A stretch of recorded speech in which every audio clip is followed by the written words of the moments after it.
Welcome to the Basics of Virtual Assistants podcast, your go-to destination for all things virtual assistant. I'm your host, Paul, and I'm absolutely thrilled to have you join us today. Just 4 short years ago, I took the leap into the world of virtual assistants, and let me tell you, I have never looked back. Now it's my turn to help you take the same exciting path.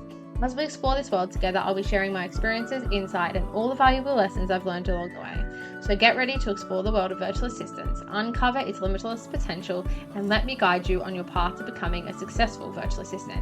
Your transformation into a skilled virtual assistant starts right here, right now. Let's get started. This week's episode is all about one of my favorite topics, portfolios. I hear from VAs all the time that they don't have a portfolio or they don't think they're necessary, and I'm here to change your mind. First, I should explain what a portfolio is. It's kind of like a CV in a way, but way better. A portfolio is the simplest way to share with your potential clients everything about you and your business. So, why is it so important to have one? Well, you wouldn't apply for a new job and have nothing to share with your potential boss, would you? Same goes for potential clients. You want to be able to showcase yourself and your work. Sure, you can write it in an email, but one, that's a pain in the ass. It's much easier to just attach a pre-made document, and two, it looks more professional and is easier for your clients to read and process. Portfolio is a super simple way to share everything your client needs to know in one place for them to access. Creating a portfolio doesn't have to be hard. I know it can feel like another thing you have to do, but it can be super simple, and I promise the return is worth it. I polled my clients and they all said having a document that clearly outlined everything they wanted or needed to know was a contributing factor to them working with me. First thing first with your portfolio, find a template. Now, I have one available on my Stand store if you want to use that, or you can just find a simple template online. Once you have a template, here's my list of what to include.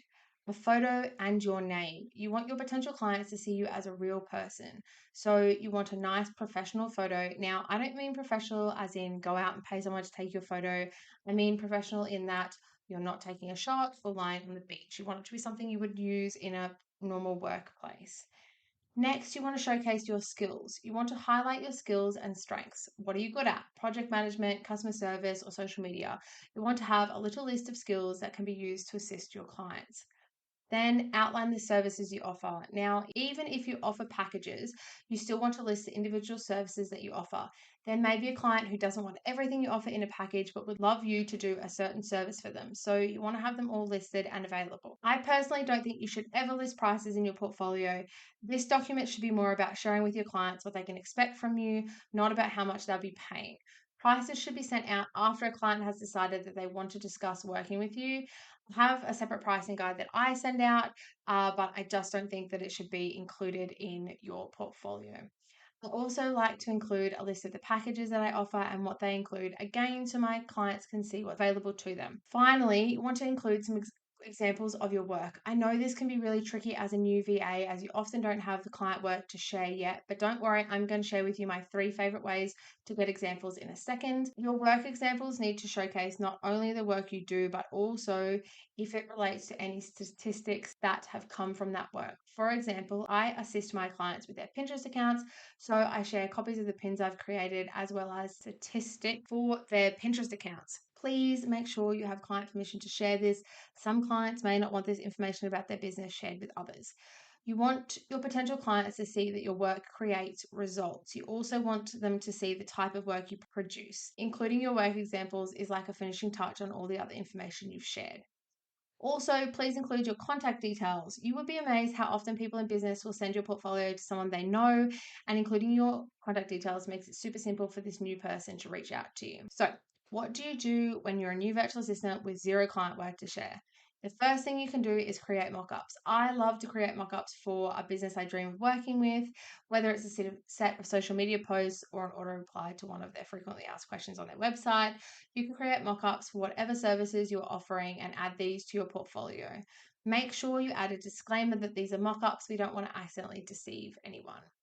I also love to do mock-ups of work for the client I'm sending the portfolio to, especially if I'm pitching them and they haven't reached out to me. When I first started out as a VA, I was pitching all of my clients because I didn't have a website or an Instagram page or anything like that. So I would set up mock-ups for the client that I was reaching out to, and when I pitched them, I would send those mock-ups in my portfolio, and I just found it was a really nice little touch. And every person that I've spoken to who I've worked with after that from those mock-ups said that it definitely was something that they found really cool, that they could see a mock-up of their business in my work. So that's always something to consider as well. Second way to get your work examples for your portfolio is to partner up with a small business or another VA and swap skills. You do a few pins for Pinterest, they create a logo for you, pretty straightforward, and it's a great way to build your skills. And the final thing you can do, which I left to last because it is my least favorite, is offer to do some work for a slightly smaller fee and then let them know it will be used in your portfolio. These are just a few of my favorite ways to get work examples, and I personally used all three of these when I first started out. I did try a few other things, but I found that they either didn't work or they were too hard, or it wasn't worth my time at all. If you are struggling with your portfolio and would like someone to have a look at it, you are in luck, as I've just launched my portfolio audits. I'll look over your portfolio for you and send you a video of all the suggestions for what to add, remove, or adjust to make your portfolio the best resource you have to share with your clients. I'll pop a link in the description, or you can jump over to the link on my Instagram page and access it that way. I would love to help you to have the best portfolio you can to share with your clients. So that brings us to the end of the episode. If you have any questions about your portfolio, feel free to come and ask them either in my Facebook group, which is called The Basics for Virtual Assistants, or over on Instagram. If you don't have a portfolio you're sharing with your clients right now, then you should definitely create one. Don't forget to come back next week. We have another Q&A episode where I'm answering all of your questions on the podcast, and I cannot wait to see you there.